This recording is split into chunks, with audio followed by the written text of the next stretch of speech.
سلام، واش راكم البنات؟ ان شاء الله تكونوا بخير وعلى خير. معكم اميره من قناه عالم اميره. عجبتكم القناه وحبيتوا تشجعوني وتدعموني، خلوا لي اكبر عدد من اللايكات وبارطاجيو في كافه مواقع التواصل الاجتماعي. وانتي عايز اول مره تزوري القناه ما تنسايش ديري جيم اشتراك في القناه، وما تنساوش ديروا تفعيل للجرس باش تكونوا من الاوائل حقكم الاشعار كي نحط الفيديو. اليوم رايحين نجيبوا ريحه رمضان وريحه الضياف وريحه كل شيء ماكله بنينه. اليوم جبت لكم دولمة قرنون بالجلبانه محشوه باللحم المفروم بالنهايله سريعه وتوجد بالخف، وجبت لكم السر باش ما يتنحى لكمش هذاك اللحم مرحي على القرنون نتاعكم.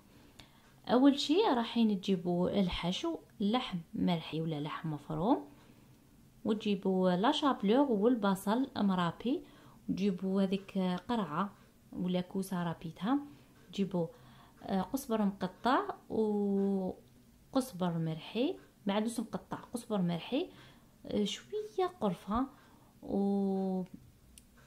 وسكنجبير، كركم وملح، ديروهم مع بعض. السر نتاع الطراوه تاع الحشو تاعكم هو لا شابلور. ما قبل كانوا يقولوا لنا السمن، لكن انا وليت نحيت السمن وعوضته بلا شابلور، هو اللي طاها طراوه وتجي نديه، لكن ما تكثروش بزاف. زيدي لها صفار البيض تاني يعطيها طراوه، وتزيد الكثافه نتاعها تكون مليحه. هادو كامل نخلطوهم مع بعض. قلنا ملح، فلفل اسود، ثوم مرحي، وكركم، شويه قرفه ماشي بزاف. اللحم مفروم يحب القرفه لكن ما تكثريش، لازم تعرفي على راس المغرفه الصغيره فقط. عندنا قزبر مرحي، عندنا معدنوس مقطع رقيق، عندنا بصل مرابي، عندنا قرعه مرابيه، عندنا لا شابلو قلنا اللي زيت لها طراوه، وملح.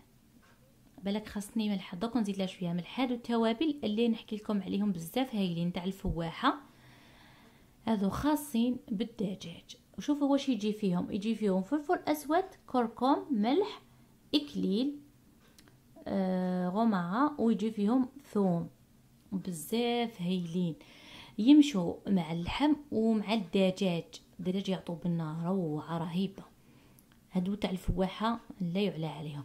القرنون كنت نقيته ليله من قبل، نقيه وحكيه بالقارص مليح، وجيبي الماء ديري فيه قطرات من هذوك القشورات تاع القارص تاع الليمون، وديري فيهم غيرفه نتاع فارينه وخليه يغلي غلوه واحد 2 دقائق فقط، ونحيه هكذا. تقدري تخبيه في الكونجيلاتور.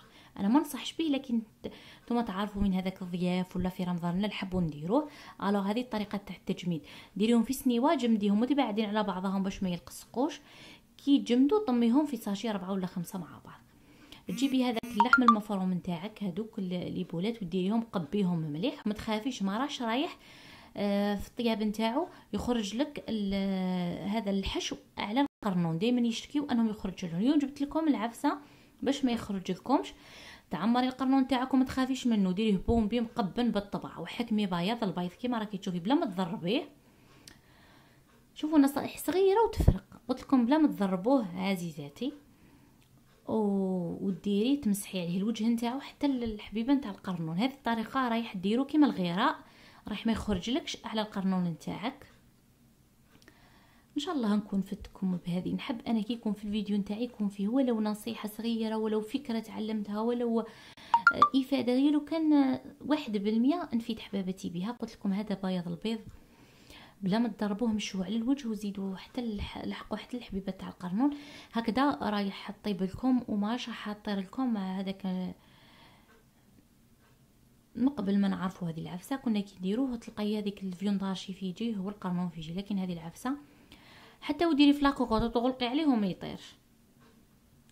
تمسحي كمان على الوجه نتاعهم. ورايحين نجيبوا طنجره تاعنا اللي نطيبوا فيها. هذه الطنجره قلت لكم نحب نطيب فيها كي يكون عندي الوقت، لكن كي ما يكونش عندي الوقت دائما نخدم في لاكوكوط. ديري بصل مرابي درت شويه سمن من هذاك نحبو كي نطيبوا حاجه بالطبع الله الله، خطره في الزمان نديروها على القانيه الله الله بالسمن نعرفوا يبنن. بصل مرابي وورقه نتاع الرند ونفس التوابل يعني اللي درناهم، ما نخرجوش على التوابل باش يعطينا نفس الذوق ونفس النكهه. ونسيو ما نخلطوش بزاف لي زيبيس. تلقايها كاين اللي تستعمل راس الحامض في كامل الاطباق نتاعها، كامل الاطباق يجوا ذوق واحد، وكامل نسيو كيفاش نوعو. مام هذه درناها مرقه بيضاء تخرج بالطبع الله الله. صدقوني ما بين المرقه البيضاء والحمراء يفرق في التوابل. وهذه تكثري لها الثوم، المرقه الحمراء وديري لها زعيتره وتكثري لها الرند، ولكن المرقه البيضاء يجي معاها شويه نتاع القرفه ورند والكركم، يعطي بنا خلاف. شفتوني كيفاش درت؟ درت شويه ما فقط، قليتهم مع بعض ماء ساخن، ودرت الجلبانه على حسب الكميه، ونخليها تطيب وتتجمر الله الله، تجي بزاف بنينه. وشوفوا هذوك ما يخرجوش هذوك الكرات، وتجي مرقه خاطره الله الله. ان شاء الله الوصفه تعجبكم، مديتها لكم من قلبي ليا ليكم وصفه رمضان وللضيوف وليكم وللعائله نتاعكم، تفرحوا بها اولادكم وزوجكم وضيوفكم. ما تساونيش البنات، اذا عجبكم بارطاجيو وديروا النجام وبارطاجيو باش تكبر القناه ان شاء الله، اذا عجبتكم طبعا. وتهلاو في رواحكم، والسلام عليكم ورحمه الله تعالى وبركاته.